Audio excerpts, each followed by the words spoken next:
കർത്താവായ യേശുക്രിസ്തുവിനെ പുരോഹിതനെന്നോ മഹാപുരോഹിതനെന്നോ വിശേഷിപ്പിച്ചിരിക്കുന്നതാകുന്ന വേദഭാഗങ്ങളാണ്. അപ്പോൾ ഏറ്റവും അധികം പ്രാവശ്യം കർത്താവിനെ മഹാപുരോഹിതൻ എന്ന് എബ്രായ ലേഖനത്തില്, മറ്റ് വേറെ പുതിയ നിയമത്തിലെ പുസ്തകങ്ങളിലൊന്നും ഇത്രയും അധികം ആവർത്തനം നമ്മൾ കാണുന്നില്ല. വളരെ ചുരുക്കമായിട്ടേ കാണുന്നുള്ളൂ. എന്നാൽ എബ്രായ ലേഖനത്തിലാണ് ഇത്രയും അധികം കാര്യങ്ങൾ നമുക്ക് കാണാൻ കഴിയുന്നത്. അതിനിടയ്ക്ക് ഒന്ന് പറഞ്ഞുകൊള്ളട്ടെ, എബ്രായ ലേഖനത്തിൽ തന്നെയാണ് പഴയ നിയമവും പുതിയ നിയമവും, അല്ലെങ്കിൽ പഴയ ഉടമ്പടിയും പുതിയ ഉടമ്പടിയും തമ്മിൽ കോൺട്രാസ്റ്റ് ചെയ്തേക്കുന്നത് ഏറ്റവും വ്യക്തതയോടെ കോൺട്രാസ്റ്റ് ചെയ്തേക്കുന്ന എബ്രായ ലേഖനത്തിലാണ്. അതുപോലെ വേറൊരു പുസ്തകമാണ് റോമാലേഖനത്തിലുണ്ട്, പക്ഷെങ്കിൽ അത് മറ്റൊരു പോയിന്റ് ഓഫ് വ്യൂവിൽ നിന്നാണ്. എന്നാൽ ഗലാത്യ ലേഖനം, അതുകൂടാതെ കൊരിന്ത്യരുടെ 2-ാം ലേഖനം, ഈ ലേഖനങ്ങളൊക്കെ പഠിച്ച് ശരിയായിട്ട് നമ്മൾ പഠിക്കാമെന്നുണ്ടെങ്കിൽ ഈ കാലത്തിലുള്ള ഒരുപാട് കൺഫ്യൂഷൻസ് നമുക്ക് ഒഴിവാക്കാൻ തക്കവണ്ണം കഴിയും. നമ്മൾ പഴയ നിയമകാലത്തുള്ള ജീവിതം വിട്ടേച്ച് പുതിയ നിയമകാലത്ത് ജീവിപ്പാൻ നമുക്ക് കഴിയും. ഞാൻ പറഞ്ഞു വരുന്നത് ഈ പുസ്തകങ്ങൾ മാത്രമല്ല, പുതിയ നിയമം മുഴുവൻ ശ്രദ്ധയോടെ നമ്മൾ പഠിക്കണം. പക്ഷെ നമുക്കിന്നുള്ള പ്രശ്നം എന്താണെന്നറിയാമോ? നമ്മള് ഇന്ന് ഈ ഞാൻ കഴിഞ്ഞ ദിവസം അത് പ്രത്യേകിച്ച് പറയുകയുണ്ടായി, ഈ നിഴലായിരുന്നത് ആണ് നമുക്കിന്ന് കൂടുതൽ താല്പര്യം. പൊരുളായിട്ടുള്ളത് വന്നെങ്കിലും നിഴലായ കാര്യങ്ങൾക്കാണ് കൂടുതൽ താല്പര്യം. അതുകൊണ്ടാണ് പലർക്കും ഞാൻ പറഞ്ഞു വരുന്നത്, പഴയ നിയമം വേദപുസ്തകത്തിന്റെ അവിഭാജ്യ ഘടകമാണ്. ഗോഡ് ബ്രെത്തഡ്, അതായത് ദൈവാശ്വാസ്യമാകുന്ന തിരുവചനമാണ്, തിരുവഴുത്താണ്, ഒരു സംശയമില്ല. 66 പുസ്തകങ്ങൾ അടങ്ങിയ വേദപുസ്തകം സമ്പൂർണമായും ദൈവാശ്വാസ്യമാണ്, അതിന് യാതൊരു തർക്കമില്ല. പക്ഷെങ്കിൽ പഴയ നിയമ വേദഭാഗങ്ങൾ എന്നുള്ളത് നമ്മുടെ ബുദ്ധി ഉപദേശത്തിനായിട്ടും നിഴലായിട്ടും എഴുതിയേക്കുന്നതാണ്. അതിന്റെ സമ്പൂർണതയും നിവർത്തീകരണവും പുതിയ നിയമത്തിലാണ്. അതുകൊണ്ട് നമ്മൾ പുതിയ നിയമത്തിലാണ് ജീവിക്കേണ്ടത്.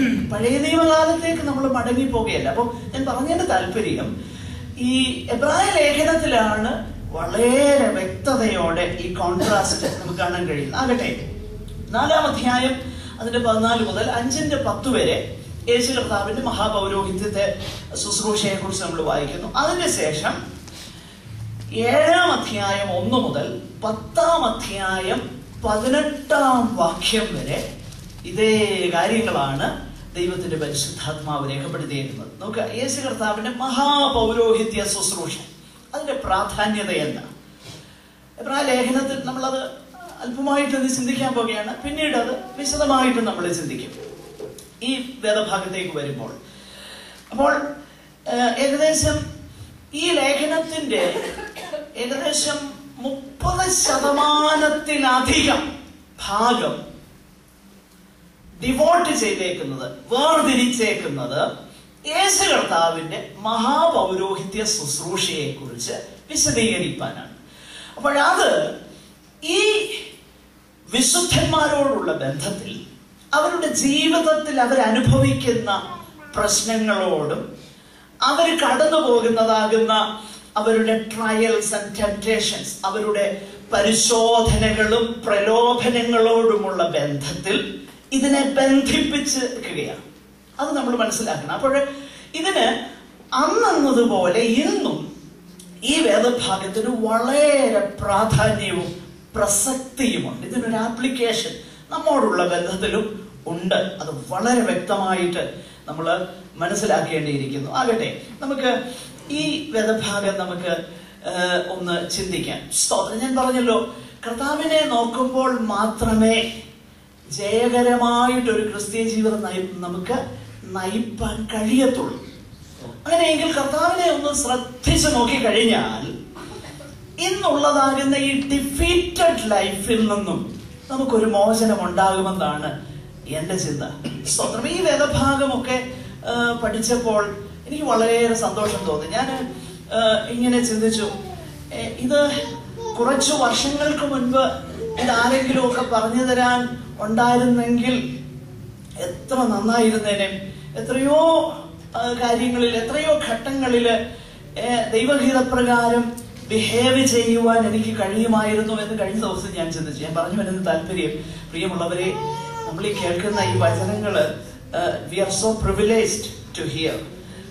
ഇത് ഞാൻ പറയുന്ന കാര്യങ്ങൾ ഏതാണ്ട് ഡിഫറെന്റ് ആണെന്നുള്ള അർത്ഥത്തിലല്ല ഞാൻ പറയുന്നത്. ഞാൻ പറഞ്ഞു വരുന്നത് നമ്മുടെ വാഴ്ത്തപ്പെട്ടവനാകുന്ന കർത്താവിനെ കുറിച്ച് നമ്മൾക്ക് കേൾപ്പാൻ കഴിയുന്നത് ഏറ്റവും അനുഗ്രഹിക്കപ്പെട്ട ഒരു പദവിയായിട്ട് നമ്മൾ ആകട്ടെ. നമുക്ക് ആ വേദഭാഗം തുടർന്ന് ചിന്തിക്കാം. യേശു കർത്താവിന്റെ മഹാപൗരോഹിത്യത്തെ കുറിച്ച് പറയുമ്പോൾ കഴിഞ്ഞ ആഴ്ചയിൽ ഞാൻ ഓർപ്പിക്കുകയുണ്ടായി. കർത്താവിന്റെ മഹാപൗരോഹിത്യത്തെ കുറിച്ച് പറയുമ്പോൾ 4 കാര്യങ്ങൾ പ്രധാനമായിട്ട് ഈ വേദഭാഗത്ത് നമുക്ക് കാണാൻ കഴിയുന്നുണ്ട്. ഒന്ന്, നമ്മുടെ വാഴ്ത്തപ്പെട്ടവനാകുന്ന കർത്താവ് ആകാശത്തിൽ കൂടെ കടന്നുപോയ ഒരു ശ്രേഷ്ഠ മഹാപുരോഹിതനായിട്ടാണ് നമുക്കവിടെ കാണാൻ കഴിയുന്നത്.